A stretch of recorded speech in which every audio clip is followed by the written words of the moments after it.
Hello दोस्तों, आप सभी को मेरे YouTube चैनल पे स्वागत है। हम लोग पढ़ रहे हैं रिप्रोडक्शन यानी जन्म। यदि आप क्लास 10th के हैं तो भी इस वीडियो को देखें और 12 वाले हैं तो भी आप इस वीडियो को देखें, क्योंकि दोनों के लिए ही बहुत ही ये जरूरी है। तो इसके पहले वाले वीडियो में हमने बताया था मेल रिप्रोडक्टिव सिस्टम यानी कि नर जनन अंग क्या क्या होता है, कैसे होता है। और फिर हमने उसके बाद वाले वीडियो में ये बताया था कि पुरुष के अंदर शुक्राणु का जो निर्माण होता है यानी कि स्पर्मेटोजेनेसिस जो होता है वो कैसे होता है, इसके पहले वाले वीडियो में हमने बताया है। तो आपसे रिक्वेस्ट है कि सबसे पहले आप उस वीडियो को देख लें तो ही आपको यहाँ पे बेहतर समझ में आएगी। और आप नए हैं तो मेरे चैनल को सब्सक्राइब करें, लाइक करें और कमेंट करें और अपने दोस्तों के साथ में शेयर करें। इस वीडियो में हम लोग पढ़ने वाले हैं फीमेल रिप्रोडक्टिव सिस्टम। यहाँ तक कि हमने इसकी टोटल पहचान हमने इसके पहले वाले वीडियो में करा दिया है ना। यदि आप उस वीडियो को नहीं देखे हैं तो आप उसको देख लें, क्योंकि उस वीडियो में हमने एक फीमेल रिप्रोडक्टिव जो ऑर्गेन्स होता है यानी कि मादा जनन अंग की पहचान हमने यहाँ पे वहाँ उस वीडियो में हमने बताया है। और इसमें हम बताएंगे इसका कार्य किस तरह से ये कार्य करता है। तो इसमें आपको हम बताएंगे मासिक चक्र, निषेचन, है ना, और मादा के अंडाशय में किस तरह से अंडाणु का निर्माण होता है, वो इस वीडियो में हम लोग टोटल पढ़ने वाले हैं। तो आपसे रिक्वेस्ट है कि आप इस वीडियो को अंत तक देखें तो ही आपको मजा आएगा। चलिए, तो हमने यहाँ पे एक फीमेल रिप्रोडक्टिव जो ऑर्गन्स है ये फिगर हमने यहाँ पे बनाया हुआ है। इसमें सबसे पहले हम आपकी इसकी पहचान कराते हैं। ऐसे तो हमने कराया हुआ है, फिर भी हम आपको बता दें कि एक मादा के अंदर एक जोड़ा अंडाशय होता है। ठीक, अंडाशय यानी ओवरी। पुरुष के अंदर भी वृषण की संख्या कितना था? 2 था। और उस वृषण के अंदर क्या बनता है? शुक्राणु का निर्माण होता है। इसलिए उसको हम लोग प्राथमिक जनन अंग कहे थे। याद आया आपको कुछ? हमने इसके पहले वाले वीडियो में बताया था कि पुरुष के वृषण के अंदर शुक्राणुओं का निर्माण होता है, इसलिए उसको प्राथमिक जनन अंग बोले थे। किसको? वृषण को। लेकिन मादा के अंदर इसके अंडाशय के अंदर अंडाणु का निर्माण होता है, यानी कि मादा युग्मक जो होता है, मादा युग्मक क्या होता है? अंडाणु होता है। और अंडाणु जो होता है, आपको एक फिगर यहाँ पे बना के हम दिखा देते हैं। ऐसे होता है ये अंडाणु। ठीक, ये अंडाणु होता है। इसके ऊपर जो होता है ये जोना पेलिसिडा का एक लेयर होता है। ठीक, तो यही अंडाणु, यही मादा युग्मक होता है। यानी कि जिस मादा के अंदर ये अंडाणु का निर्माण यदि नहीं होता है तो मादा जो होगी वो बांझ हो जाती है। बांझ माने बांझपन, उसको कोई संतान नहीं होगा, वो कभी मां नहीं बन सकती है। तो इसलिए इस अंडाणु का होना एक मादा के अंदर, एक फीमेल के अंदर बहुत जरूरी होता है। और यही अंडाणु जो होता है ना, ये मादा युग्मक कहलाता है। ठीक है ना। ऑब्जेक्टिव में आपसे पूछ लिया जाए कि मादा युग्मक निम्नलिखित में से कौन है, तो ऑप्शन जहां भी आपको ये अंडाणु देगा तो अंडाणु पे ही आपको टिक आउट करना है, क्योंकि ये अंडाणु ही मादा युग्मक होता है। अब ये मादा युग्मक अंडाणु का निर्माण कहाँ होता है, ये सबसे इंपॉर्टेंट है। तो आपको याद रखना कि इसके अंडाशय में यानी कि ओवरी में, एक फीमेल के अंदर ओवरी की संख्या कितनी होती है? 2। जोड़ा में कितना होता है? 1 जोड़ा। याद रखना 1 जोड़ा होता है, और संख्या में पूछा जाएगा तो 2 होता है। आप यहाँ पे देख रहे हैं, एक यहाँ पे है और एक यहाँ पे, दोनों साइड ये ओवरी होता है। ठीक है ना, यानी कि अंडाशय होता है, और इसी में अंडाणु का निर्माण होता है। आपको क्लियर हुआ? अब हम आपको बताते हैं कि ये अंडाशय को ही, ये दोनों अंडाशय जो आपको दिखाई दे रहा है, इसी अंडाशय को हम लोग मादा के प्राथमिक जनन अंग कहते हैं। याद आया आपको? फिर से आप याद रखें कि मादा के प्राथमिक जनन अंग क्या है? तो इसका अंडाशय। क्यों कहते हैं? क्योंकि इसी में ये अंडाणु का निर्माण होता है। और जिस मादा के अंदर अंडाणु नहीं, तो समझिए कि ये जितने भी काम है, ये प्रोसेस होता है, ये कोई किसी काम का नहीं है, सब बेकार है। तो सबसे इंपॉर्टेंट होता है इसके अंडाशय में अंडाणु का बनना। इसलिए इस अंडाशय को क्या कहते हैं हम लोग? मादा के प्राथमिक जनन अंग कहते हैं। क्लियर? अब देखिए, यहां से ये ऊपर जो होता है ना, ये झालर की तरह, इसमें भी झालर की तरह होता है। इसको हम लोग झालर ही बोलते हैं। ठीक, झालर। इसको हम इंग्लिश में क्या बोलते हैं? फेमरी बोलते हैं। ठीक है ना, ये झालर होता है। और यही झालर के ठीक ऊपर वाले भाग, ये जो दिखाई दे रहा है आपको, ये वाला, इधर भी आप देख रहे होंगे, ये, इसको हम लोग बोलते हैं अंडवाहिनी, यानी फिलोपियन ट्यूब इसको कहा जाता है। क्या कहते हैं इसको? फिलोपियन ट्यूब कहते हैं। बहुत आसान है। ये दोनों क्या है, अंडाशय।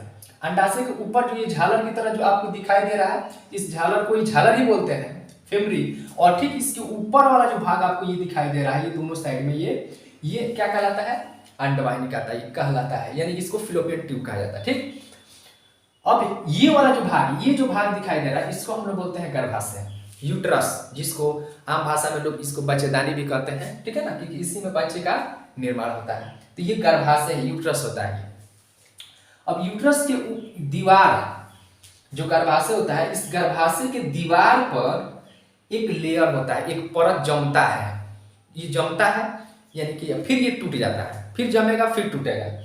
तो इस लेयर को क्या बोला जाता है, एंडोमेट्रियम। ये आगे हम बताएंगे इसके बारे में, तो आप इसको याद रखेंगे, एंडोमेट्रियम। गर्भाशय की दीवार पर एक परत होता है, एक लेयर होता है, उस लेयर को क्या कहते हैं, एंडोमेट्रियम कहते हैं। इसका काम क्या होता है अभी हम बताते हैं। और ये दोनों साइड जो आपको दिखाई दे रहा है, ठीक, ये जो है गर्भाशय ग्रीवा होता है। जब गर्भाशय के अंदर बेबी का निर्माण होता है तो ये ऐसे इसका साइज बढ़ता है, ये दोनों साइड से इससे बढ़ेगा, और बेबी का जब प्रसव हो जाता है, डिलीवरी हो जाता है, तो पुनः ये अपने निर्धारित अवस्था में आ जाता है। तो दोनों साइड में क्या है, गर्भाशय, ये विजाइना है, और यहाँ पे हाइमेन एक झिल्ली होता है। तो चलिए हम आपको यहाँ पे बता देते हैं कि ये एक मादा के अंदर अंडाणु का निर्माण कहाँ होता है, आपको पता चल गया। अब ये अंडाणु इस अंडाशय से टूटता है, ऐसे ही नहीं टूटेगा, सबसे पहले इसका निर्माण होगा। एक मादा जो 10 से 12 वर्ष के एज में जब जाती है, तो उसकी अंडाशय से कुछ हार्मोन्स रिलीज होता है, और जब वो हार्मोन्स रिलीज होगा ना, तब इसके अंडाशय में अंडाणु बनने के प्रोसेस जो होता है ना, वो शुरू होता है। ये अवधि कभी ऑब्जेक्टिव में पूछा हुआ, आपके बुक में दिया हुआ है कि एक मादा के अंडाशय में अंडाणु बनने की प्रक्रिया शुरू कब होता है। तो ये 10 से 12, कभी 12 से 14 भी देता है। तो 10 से 12 साल से शुरू होता है, और ये लगभग 50 से 55 साल तक कंटिन्यूअस जारी रहता है। ठीक है ना, तो याद रखना है कि मादा के अंडाशय के अंदर क्या बनता है, अंडाणु। कब से, 10 से 12 साल। बनने के बाद देखिएगा, ये बनने के बाद इसमें से टूटेगा, एक अंडाणु टूटेगा, यहाँ से एक ही टूटना है। ऐसा हम तो बताए थे कि पुरुष के जो वृषण होता है, उसमें बहुत सारे स्पर्म का निर्माण होता है, और एक पुरुष से स्पर्म निकलता कितना है, लगभग 10 से 12 करोड़ स्पर्म एक बार में निकलता है। लेकिन मादा के जो अंडाशय है, इस अंडाशय से जो अंडाणु निकलता है, वो मात्र एक ही निकलता है। जो ओवम निकलता है ना, वो एक ही निकलेगा। कभी कभी इत्तेफाक से 2 टूटता है, जिससे ट्विंस बेबी होता है, तो हम लोग ट्विंस बेबी में पढ़ेंगे। एक ही टूटता है, और इस अंडाशय से एक अंडाणु का टूटना अंडोत्सर्ग कहलाता है। या आपसे पूछ लिया जाए कि अंडोत्सर्ग क्या कहलाता है, कि किसे कहते हैं, तो आप बताएंगे कि अंडाशय से एक अंडाणु का टूटना क्या कहलाता है, अंडोत्सर्ग कहलाएगा। ठीक है ना, तो ये अंडाणु बनने का प्रोसेस, जो प्रक्रिया होती है, शुरू कब होता है, 10 से 12 बताना है। कब तक चलता है, 50 से 55 तक। अब यहाँ पे अंडाणु टूटता है, जिसको क्या कहते हैं, अंडोत्सर्ग कहते हैं। अब जैसे ये टूटता है, तो ऊपर ये जो झालर होता है, ऐसे ये गतिमान रहता है, उस अंडाणु को ऐसे पकड़ लेता है। अब पकड़ने के बाद उस अंडाणु को कहाँ पहुंचा देता है, ये फिलोपियन ट्यूब, यानी कि यहाँ पे पहुंचा दिया। याद रहेगा आपको, कहाँ पहुंचा दिया, अंडवाहिनी में, यानी कि फिलोपियन ट्यूब में पहुंचा दिया। और फिलोपियन ट्यूब में पहुंचने के बाद से ही यहाँ पे रुकता है। अब यहाँ पे 2 कंडीशन होता है, ये सबसे इंपॉर्टेंट है, इस पर थोड़ा सा आप गौर फरमाइएगा कि ये अंडवाहिनी है, और इसी अंडवाहिनी में, इस अंडाशय से अंडाणु टूट के झालर द्वारा उसको पकड़कर कहाँ पहुंचा दिया गया, अंडवाहिनी में। अब इस अंडवाहिनी के अंदर ये अंडाणु रुकता है और वेट करता है, किसका, स्पर्म का, यानी कि शुक्राणु का। जो शुक्राणु एक मेल से होकर जाता है ना। तो यहाँ पे अब 2 कंडीशन होगा, यही सबसे इंपॉर्टेंट है। एक, जब इसको शुक्राणु मिल जाएगा तब क्या होता है, और जब शुक्राणु नहीं मिलता है तब क्या होता है।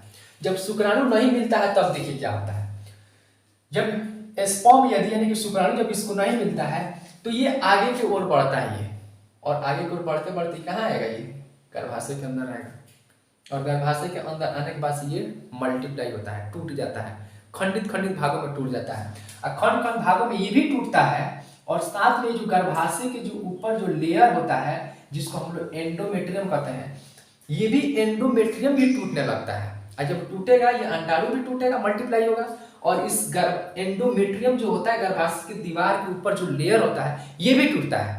और जब दोनों टूटता है तो असहनीय दर्द होगा और दर्द होने के बाद ये ब्लड का रूप धारण करता है, रक्त का रूप, खून का रूप धारण करता है और विजाइना के माध्यम से ये शरीर से बाहर निकलता है। और यही बाहर निकलने की प्रक्रिया को हम लोग क्या कहते हैं, मासिक चक्र कहते हैं, रजोदर्शन कहते हैं या माहवारी कहा जाता है, या इसको इंग्लिश में मेंस्ट्रुअल साइकिल, और इसको शॉर्ट फॉर्म में कहते हैं एम और सी से क्या होता है सी, यानी कि एम सी यानी कि मेंस्ट्रुअल साइकिल। क्लियर? ये कब होता है? पूछा जाए कि ये मेंस्ट्रुअल साइकिल यानी कि मासिक चक्र कब होता है? ये फीमेल में होता है। अंडाशय से अंडाणु टूटेगा, झालर उसको क्या करता है, पकड़ लेता है, कहाँ पहुंचा देगा, अंडवाहिनी में। ये जो दिखाई दे रहा है अंडवाहिनी, या अंडवाहिनी में पहुंचा देगा।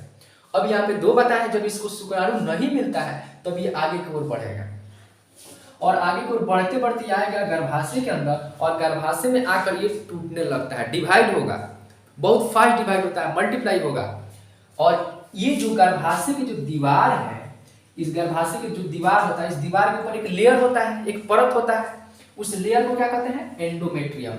और एंडोमेट्रियम भी टूटेगा और ये जो अंडाणु है ये भी टूटता है। अब ब्लड का रूप धारण करता है, दर्द होगा और ये ब्लड का रूप धारण करके ये विजाइना के माध्यम से शरीर से बाहर निकल जाता है। इसी बाहर निकलने के प्रक्रिया को हम लोग क्या कहते हैं, मासिक चक्र कहते हैं। याद रहेगा?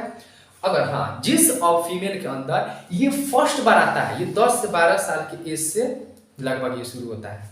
ठीक, ये जो किसी फीमेल के अंदर जब ये फर्स्ट बार आता है ना, तो इसको क्या बोलते हैं, रजो दर्शन।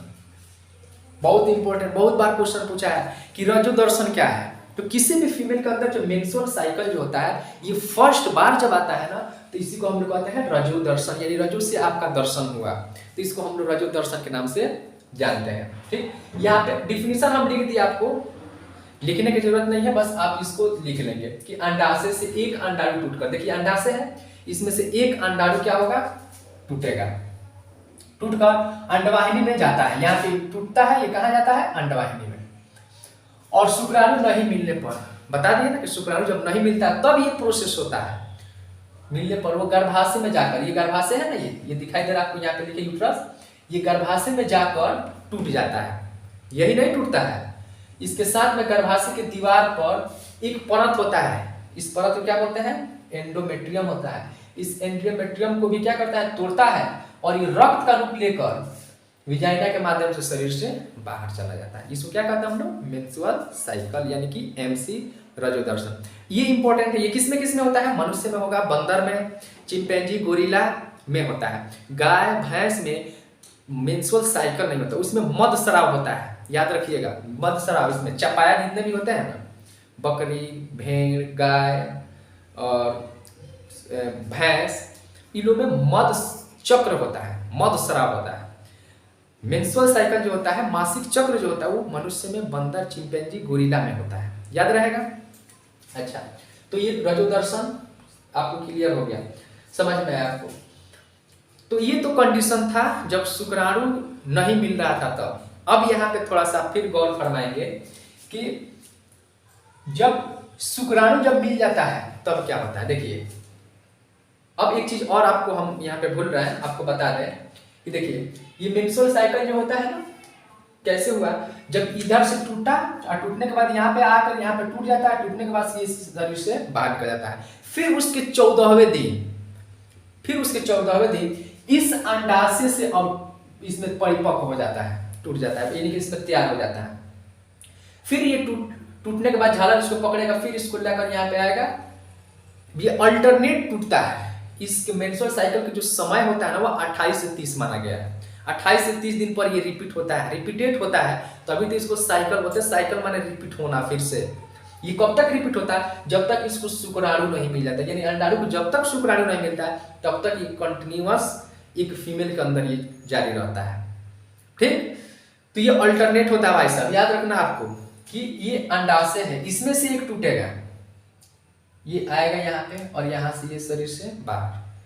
इस फर्स्ट मंथ में यहाँ से टूटा तो सेकेंड मंथ में यहाँ से टूटता है, फोर्थ मंथ में यहाँ, 5 मंथ में यहाँ से। ये अल्टरनेट होता है, ये नहीं कि इसी में से बार बार टूटते रहेगा, नहीं, ऐसा नहीं होता है।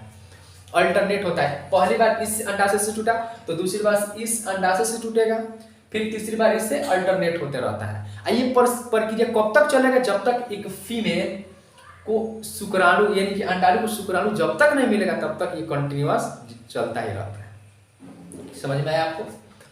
तो ये था मेंस्ट्रुअल साइकिल, ठीक है ना, यहाँ पे लिख दिए हैं, आप लिख लेंगे।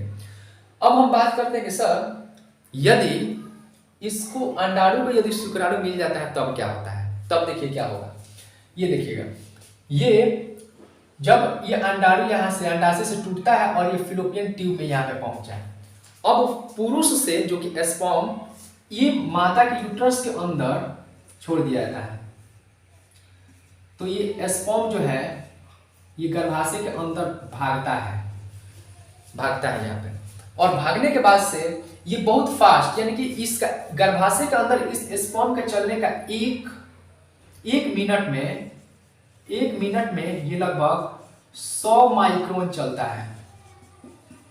याद रखिएगा कि स्पर्म को इस गर्भाशय के में चलने का जो स्पीड है उस स्पीड को बताइए आप। तो 1 मिनट में ये 100 माइक्रोन की स्पीड से ये भागता है। एक पुरुष से लगभग 10 से 12 करोड़ स्पर्म निकलता है, और 10 से 12 करोड़ स्पर्म जो होता है आगे की ओर बहुत फास्ट भागता है।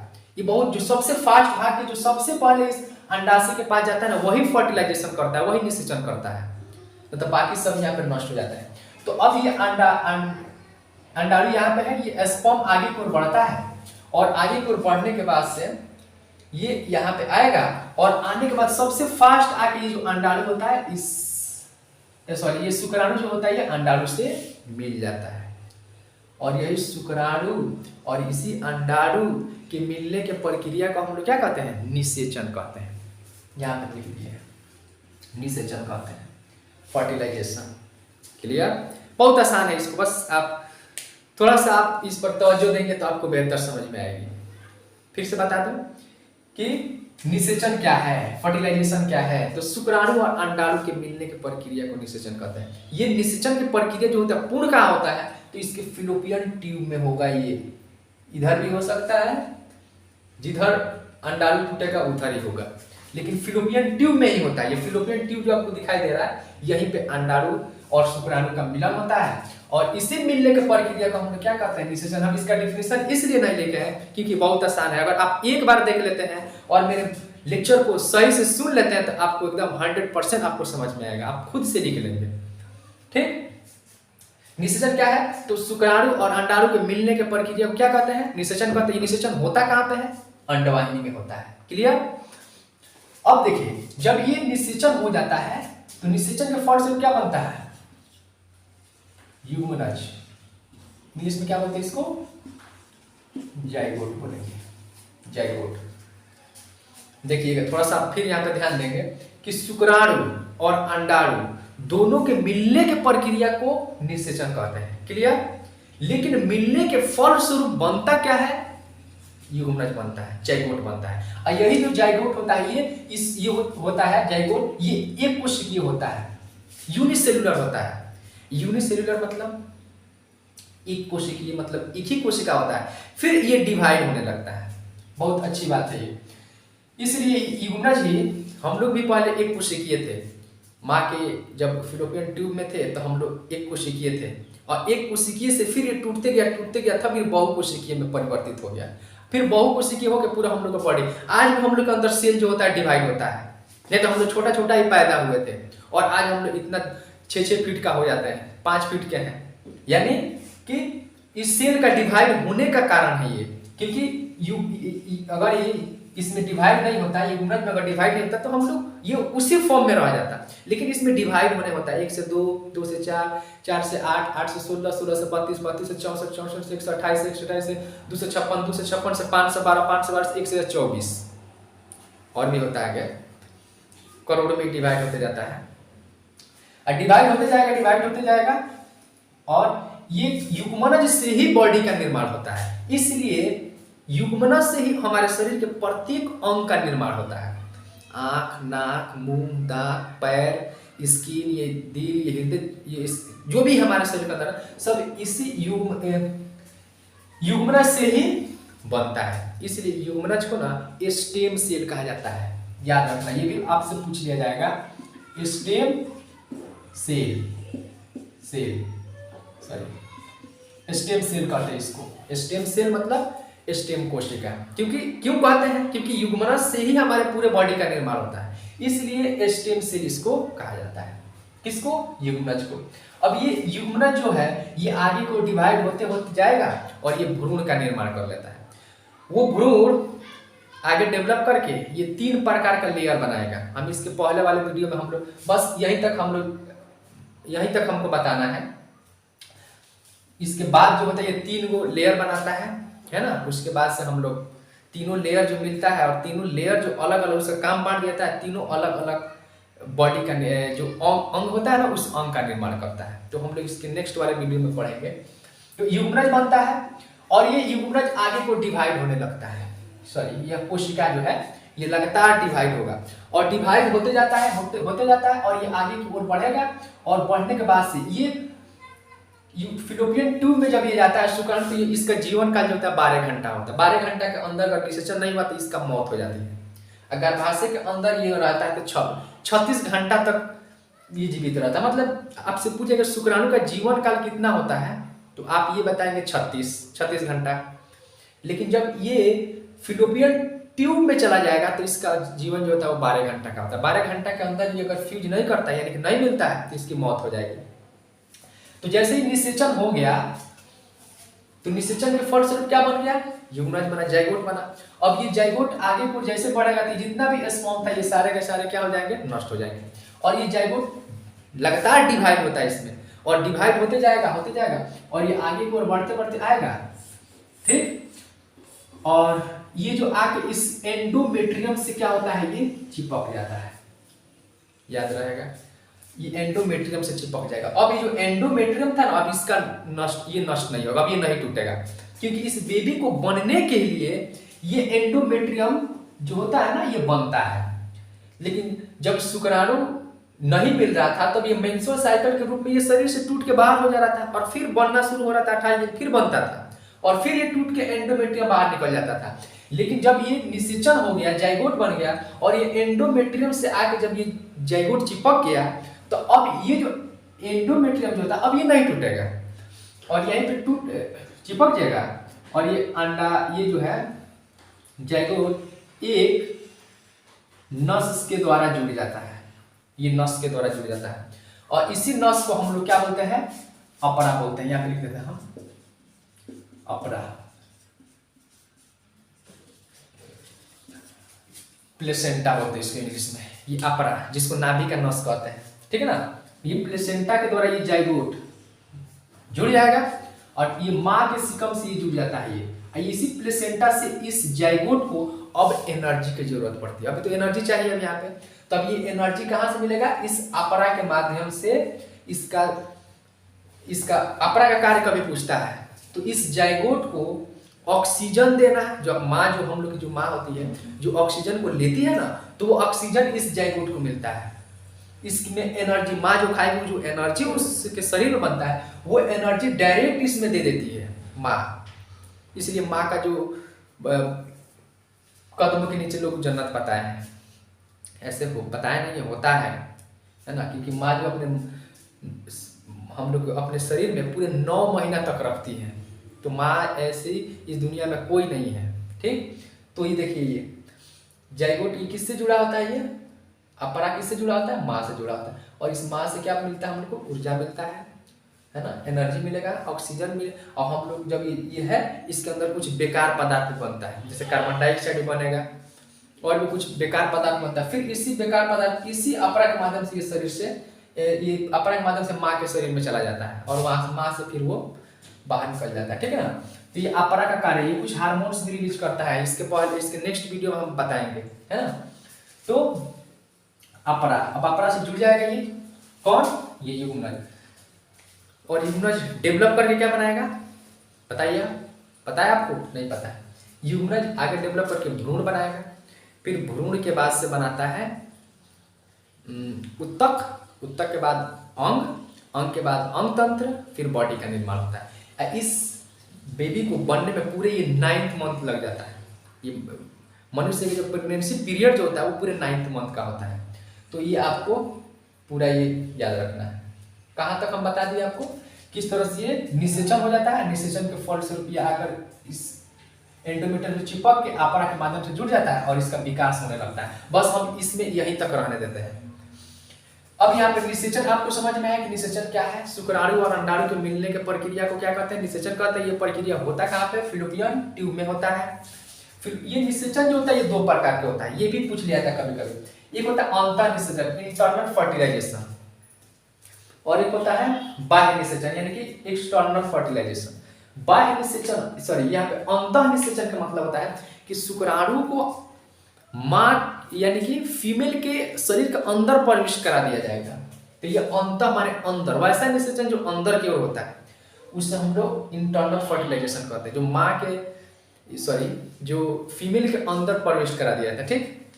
और एक है बाह्य निषेचन यानी कि जो बाहर की ओर जो निषेचन होता है। तो अंतर निषेचन में क्या होगा? गाय, भैंस, मनुष्य, बंदर, शेर, अब जो भी स्तनधारी है जो अपने बच्चे को दूध पिला रहा होता है, पिला रही होती है, माफ कीजिएगा, है ना, जो अपने बच्चे को दूध पिलाती है उसमें ये अंतः निषेचन होगा सर। तो फिर ये बाह्य निषेचन किसमें था? तो बाह्य निषेचन जो होता है ना, एविस वर्ग के जितने भी जंतु हैं जो अंडे देते हैं, जैसे मुर्गी, ये पक्षी हो गई, है ना, सर्प हो गया, सांप हो गया, इसमें बाह्य निषेचन होता है। बाह्य निषेचन माने बाहर की ओर, मुर्गा मुर्गी जितना भी है ना, सब में ये बाह्य निषेचन होता है। अंतर निषेचन किसमें होगा? तो अंतर माने जो अंदर की ओर, और बाह्य निषेचन मतलब बाहर की ओर। जब तक ये निषेचन नहीं होगा तब तक यूमनज नहीं बनेगा। यूमनज जब तक नहीं बनेगा, भ्रूण नहीं बनेगा, तब तक कोई चांस नहीं, यानी बच्चा बनने का कोई चांस नहीं है, ठीक है। तो बस हम लोग इसमें इतना ही रहने देते हैं। अब हम लोग इसके बाद वाला जो प्रोसेस है इसके नेक्स्ट एपिसोड में पढ़ेंगे। आई होप कि आपको ये वीडियो बहुत अच्छी लगी होगी। आप इसको पुनः एक बार और देखेंगे, पूरा क्लियर डाउट हो, जो जितने भी डाउट होगा वो सब सारे के सारे क्लियर हो जाएंगे, ठीक है। अगर ये वीडियो आपको अच्छा लगता है तो मेरे चैनल को सब्सक्राइब कीजिएगा और लाइक कीजिएगा। कोई भी दिक्कत होता है आप हमसे कमेंट में पूछेंगे, हम आपके कमेंट का जो भी आंसर होगा, वो क्वेश्चन का जो आंसर होगा हम देने की कोशिश करेंगे, ठीक है। और अब ज़्यादा से ज़्यादा इसको शेयर करें ताकि मेरा भी जो एनर्जी है थोड़ा सा और आए और आपको अच्छी अच्छी बात को मैं बता सकूं। धन्यवाद। आप इसका स्क्रीनशॉट कर लें।